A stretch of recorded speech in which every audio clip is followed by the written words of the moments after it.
ഓസ്ട്രേലിയയിലെ Bondi beach വെടിവെപ്പിലെ പ്രതികളിൽ ഒരാളായ സാജിദ് അക്രം ഹൈദരാബാദിൽ നിന്നുള്ള ആളാണെന്നും 1988-ൽ ഓസ്ട്രേലിയയിലേക്ക് കുടിയേറിയതായും തെലങ്കാന പോലീസിനെ ഉദ്ധരിച്ച് ദേശീയ മാധ്യമങ്ങൾ റിപ്പോർട്ട് ചെയ്തു.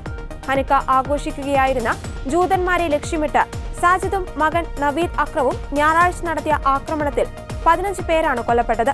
സാജിദ് ഇന്ത്യൻ പൗരനാണെങ്കിലും ഇയാളുടെ മകൻ ഓസ്ട്രേലിയൻ പൗരനാണ്.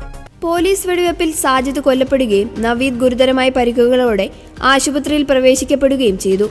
ഒരു ക്രിസ്ത്യൻ സ്ത്രീയെ വിവാഹം കഴിച്ചതിനാലാണ് സാജിദ് അക്രമുമായുള്ള ബന്ധം വർഷങ്ങൾക്ക് മുൻപേ വിച്ഛേദിച്ചതെന്ന് അദ്ദേഹത്തിന്റെ കുടുംബാംഗങ്ങളെ ഉദ്ധരിച്ച് ദി പ്രിന്റും ദി ന്യൂസ് മിനിറ്റും റിപ്പോർട്ട് ചെയ്യുന്നുണ്ട്.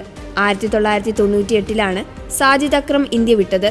അതിനു മുൻപ് അദ്ദേഹത്തിനെതിരായ കേസുകളുടെ രേഖകളൊന്നുമില്ല എന്നും തെലങ്കാന പോലീസ് വ്യക്തമാക്കി. കഴിഞ്ഞ 27 വർഷത്തിനുള്ളിൽ 6 തവണ മാത്രമാണ് അദ്ദേഹം ഇന്ത്യ സന്ദർശനം നടത്തിയതെന്നും തെലങ്കാന പോലീസ് പറയുന്നു. യൂറോപ്യൻ വംശജയായ ക്രിസ്ത്യൻ യുവതി വെനോര ഗ്രേസയെ വിവാഹം കഴിച്ച സാജിദ് ഓസ്ട്രേലിയയിൽ സ്ഥിരതാമസമാക്കുകയായിരുന്നു. നവീദിനു പുറമെ സാജിദിന് ഒരു മകൾ കൂടിയുണ്ട്. ഓസ്ട്രേലിയയിൽ ജനിച്ച മകനും മകളും ഓസ്ട്രേലിയൻ പൗരന്മാരാണ്.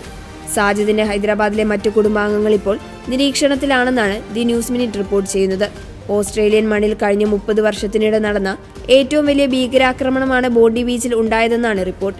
ഹനൂക്ക ആഘോഷിക്കുന്ന ജൂതന്മാരെ ലക്ഷ്യം വെച്ചുള്ള ആക്രമണത്തിൽ ഹിറ്റ്ലറുടെ ഹോളോകോസ്റ്റിൽ നിന്ന് രക്ഷപ്പെട്ട 87 വയസ്സുള്ള ഒരു വൃദ്ധനടക്കം 15 പേർ കൊല്ലപ്പെട്ടിരുന്നു.